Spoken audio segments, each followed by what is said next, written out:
in Toronto doesn't come cheap, and it turns out those in the market for high-end homes are being forced to dig a lot deeper. Cindy Palm joins us now live with more on what's being called rich real estate. And Cindy, some absolutely out-of-this-world prices.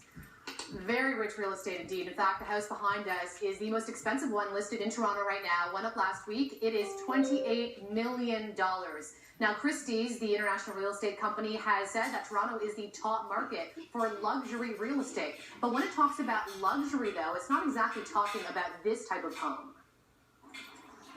Believe it or not, these townhouses are part of the luxury home category in Christie's International Real Estate Report. The report is a little bit deceiving in that aspect, because the baseline to qualify as a luxury home is only $1.2 million. For $1.2 million, you'd be looking at getting a property that is probably a detached property, something like 2,600 square feet in a decent area. Not even close to the $28 million you'd pay for this 18,000 square foot Rosedale home on sale. Now, Toronto is the only top 10 market with more luxury sales last year than the year before. Attractive in part because of the weak Canadian dollar. We're 20% off right now because our currency was on par with the U.S. dollar. The U.S. dollar started rallying. All the holdings in the world are in U.S. funds, and all of a sudden Canada is for sale. And the world is buying, but the number of foreign investors is unclear. Unlike the United States, Canada doesn't actually have a body that collects data on how much of our real estate investment is from overseas. But foreign investment is not as high as you might think.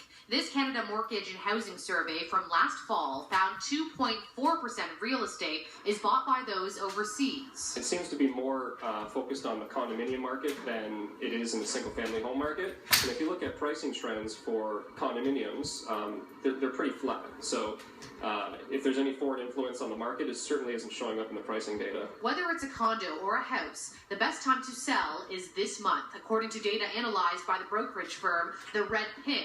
You'll make $18,000 more selling a place in May than any other month. Which would also make May the worst time for you to buy. The best time to buy would be in January, where on average your home will be bought for about $60,000 less than in May.